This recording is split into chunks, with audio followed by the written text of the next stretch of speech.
Hello everyone, आप सभी का स्वागत है my YouTube channel Chhaya tutorial. और आज के इस वीडियो में हम बात करने वाले हैं आर्टिकल 28 की।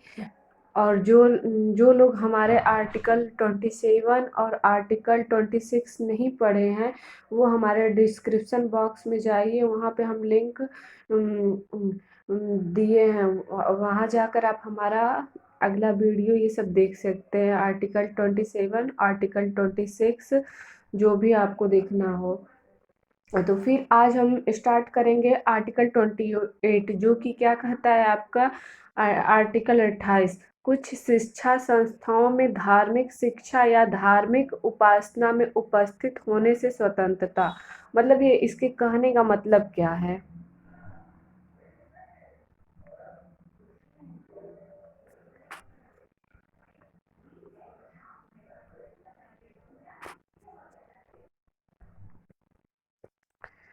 जैसा कि अनुच्छेद 28, कुछ शिक्षा संस्थाओं धार्मिक शिक्षा या धार्मिक उपासना में उपस्थित होने से स्वतंत्रता। मतलब कि अनुच्छेद 28 आपका कहना चाहता है कि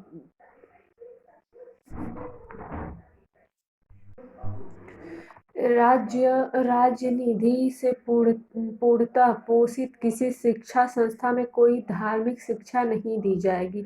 यह हमारा आर्टिकल 28 कहता है। चलिए तो पढ़ा जाए आर्टिकल 28 क्या कहता है। आर्टिकल 28, कुछ शिक्षा संस्थाओं में धार्मिक शिक्षा या धार्मिक उपासना में उपस्थित होने के बारे में स्वतंत्रता। तो आर्टिकल 28 क में क्या कहा गया है कि राज्य निधि से पूर्णतः पोषित किसी शिक्षा संस्था में कोई धार्मिक शिक्षा नहीं दी जाएगी। मतलब किसी राज्य निधि में पूर्णतः पोषित किसी शिक्षा संस्था में कोई भी धार्मिक शिक्षा नहीं दी जाएगी। 28 क में ये कहा गया है। 28 ख में क्या कहा गया है कि राज्य से अंशतः वित्तीय सहायता प्राप्त करने वाली संस्थाएं, मतलब राज्य से जो वित्तीय सहायता प्राप्त करने वाली संस्थाएं, ये ख में कहा गया है।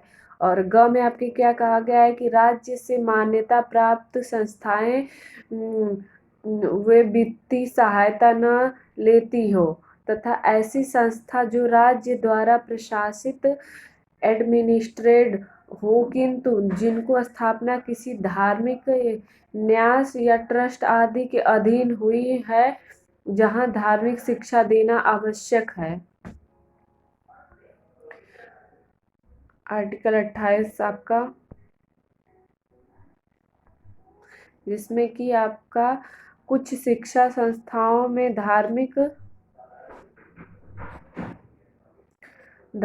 शिक्षा या धार्मिक उपासना में उपस्थित होने से स्वतंत्रता। कुछ चर्चित बिंदु हैं, जैसे कि पहला आपका मूल प्रावधान, बेसिक, फिर इसमें प्रावधानों की व्याख्या की गई है, फिर प्रमुख मामले, जिसे राज्य निधि से पूर्णतः पोषित किसी शिक्षा संस्था में कोई धार्मिक शिक्षा नहीं दी जाएगी। आपका 28A में कहा गया है।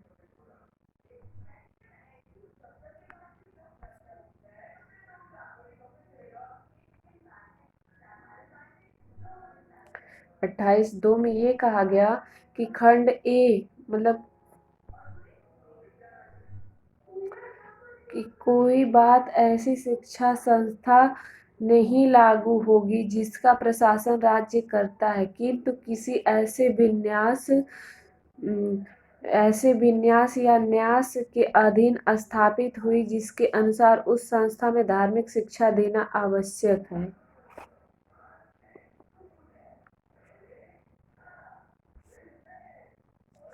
3 में क्या क्या कहा गया, राज्य से मान्यता प्राप्त या राज्य निधि से सहायता पाने वाली शिक्षा संस्था में उपस्थित होने वाले किसी व्यक्ति को ऐसी संस्था में दी जाने वाली धार्मिक शिक्षा में भाग लेने के लिए या ऐसी संस्था में या उससे संलग्न स्थान में किसी जाने वाली धार्मिक उपासना में उपस्थित होने के लिए तब तक बाध्य नहीं किया जाएगा जब तक उस व्यक्ति ने या यदि वह आवश्यक हो तो उसके संरक्षक ने इसके लिए अपनी सहमति नहीं दे दी हो। मतलब कि उसे किसी राज्य में मान्यता प्राप्त या राज्य निधि से सहायता पाने वाली शिक्षा संस्था जो भी उपस्थित हैं उसमें जो धार्मिक शिक्षा मतलब दी जा रही है उसमें भाग लेने वाले संस्था या संलग्न स्थान में जो धार्मिक उपासना में उपस्थित होने के लिए तब तक बाध्य नहीं किया जाएगा कि जब तक वह व्यक्ति आवश्यक मतलब कि संरक्षक इसके लिए सहमति न दे दे। 28(3) में आपका ये कहा गया है। जैसे शैक्षिक संस्था कौन कौन सी, चलिए देखा जाए। जैसे ए, राज्य द्वारा पूर्णतः वित्त पोषित, ए में कहा गया। बी में ऐसी संस्थाएं जो राज्य द्वारा प्रशासित हो किंतु जिनकी स्थापना किसी धार्मिक न्यास या ट्रस्ट आदि के अधीन हुई हो और जहां धार्मिक शिक्षा देना आवश्यक है, ये बी में बोला गया। सी में राज्य से मान्यता प्राप्त संस्थाएं चाहे वे वित्तीय सहायता न लेती हो, मतलब राज्य से मान्यता प्राप्त हो वो शैक्षिक संस्था और वो वित्तीय सहायता न लेती हो, सी में ये बोला गया है। और डी में राज्य से अंशतः वित्तीय सहायता प्राप्त करने वाली संस्थाएं जो राज्य से अंश मतलब वित्तीय सहायता प्राप्त करने वाली संस्थाएं हैं, डी में ये बोला गया।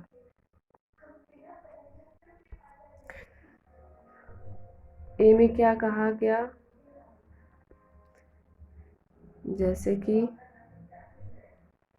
शिक्षा संस्थाओं में किसी भी स्थिति में धार्मिक शिक्षा नहीं दी जाएगी क्योंकि पंथ निरपेक्ष राज्य में ऐसा सामान्यतः पंथ से दूरी बनाकर चलता है और यदि राज्य द्वारा पूर्णतः वित्त पोषित संस्थाओं में धार्मिक शिक्षा दी जाएगी तो धर्मनिरपेक्षता पर प्रश्न उठना निश्चित है।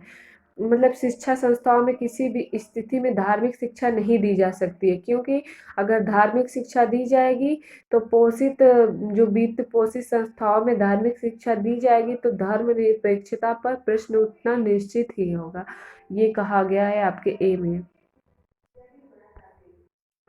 बी में क्या कहा गया, वर्ग बी में क्या कहा गया कि वे संस्थाएं आती हैं जो राज्य द्वारा प्रशासित है किंतु किसी धार्मिक न्यास आदि के तहत स्थापित की गई है। उदाहरण के लिए मदरसा बोर्ड, एमयू, बीएचयू ऐसी संस्थाएं धार्मिक शिक्षा देने के लिए स्वतंत्र है।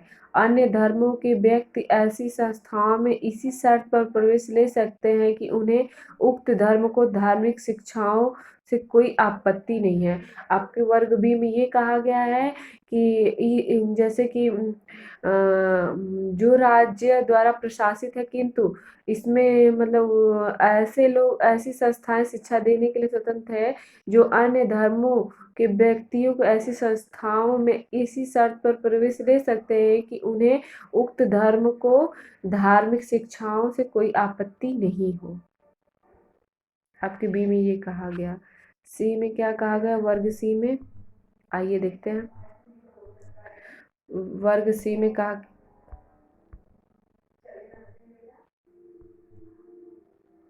वर्ग सी में कहा गया कि वर्ग सी और वर्ग डी में वे संस्थाएं आती हैं जो राज्य से अंशतः प्रभावित हैं अर्थात या तो कुछ वित्तीय सहायता लेती हैं या मान्यता इनके संबंध में प्रावधान है कि इनमें धार्मिक शिक्षा दी जा सकती है किंतु यदि कोई व्यक्ति किसी भिन्न धर्म को मानता हो तो उसकी या यदि वह वयस्क नहीं है तो उसके संरक्षक की सहमति के बिना उसे धार्मिक शिक्षा या धार्मिक उपासना में उपस्थित रहने के लिए बाध्य नहीं किया जा सकता है।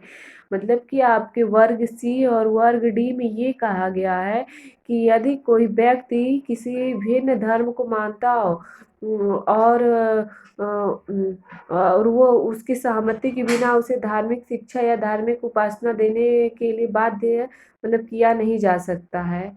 वर्ग सी और वर्ग डी में मतलब किसी को भी एजुकेशन से मतलब कि किसी को भी मतलब कि धार्मिक शिक्षा दी जा सकती है। मतलब आप किसी के ऊपर दबाव डालकर कि आप नहीं, आप इसी ही मतलब धर्म की शिक्षा ग्रहण कीजिए, ऐसा कुछ नहीं है। इसमें बाध्य नहीं किया जा सकता। आप स्वतंत्र हैं, आप कोई भी शिक्षा ले सकते हैं।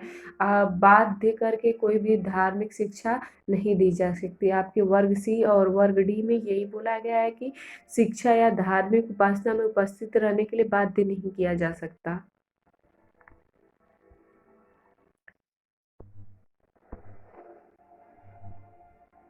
जैसे गुरु नानक यूनिवर्सिटी पर रिसर्च करेगा और स्टडी कर रहे प्रचार DAV college state of Punjab 1971 में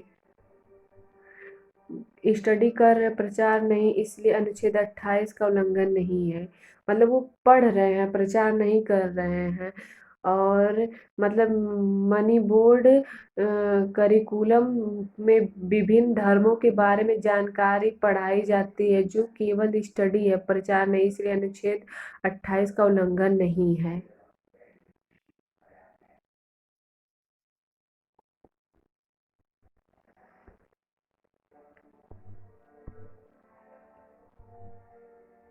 morning prayer predation Vinayak Shah मतलब प्रार्थना का तरीका हिंदू धर्म से जुड़ा है। मतलब प्रार्थना का जो तरीका होता है, जो मॉर्निंग टाइम में बच्चे स्कूल में जाते हैं तो प्रेयर करते हैं, वो हमारे हिंदू धर्म से जुड़ा है।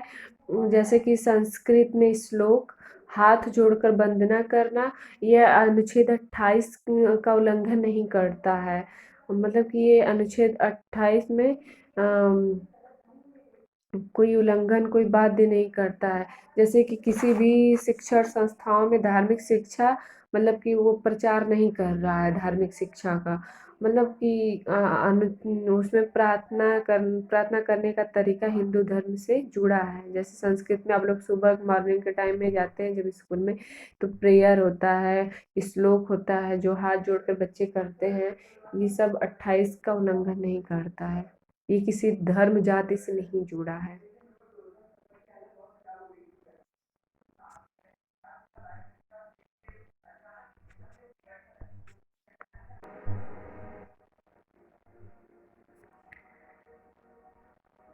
कि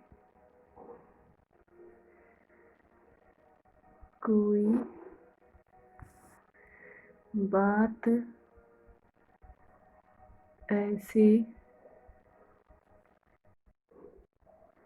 शिक्षा संस्था से शिक्षा संस्था लागू नहीं होगा,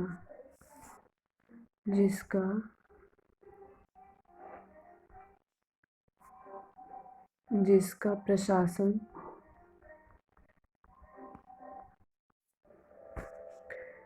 राज्य करता है।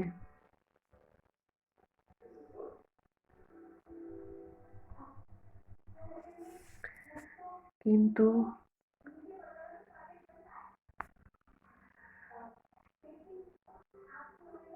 जो किसी ऐसे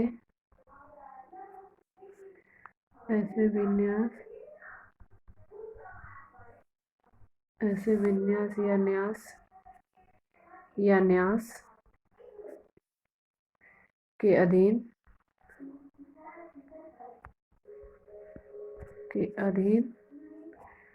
स्थापित स्थापित हुई है हुई है जिसके अनुसार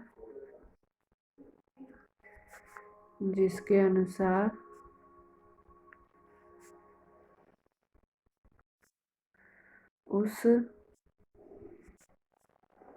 संस्था उस संस्था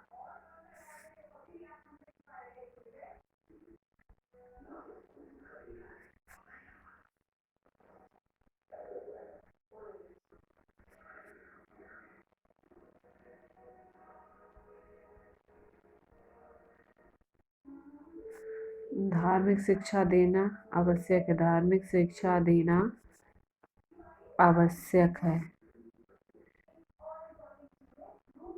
आवश्यक है। आपके आर्टिकल 28 में यही कहा गया है कि किसी भी शिक्षा संस्था में धार्मिक शिक्षा नहीं दी जा सकती है। Okay friend, thank you friend. तो आज आपका आर्टिकल 28 खत्म होता है, जो कि धार्मिक स्वतंत्रता का अधिकार आपका आज खत्म होता है, जो कि चौथा टॉपिक था। धार्मिक स्वतंत्रता का अधिकार आर्टिकल 25 से 28 तक था।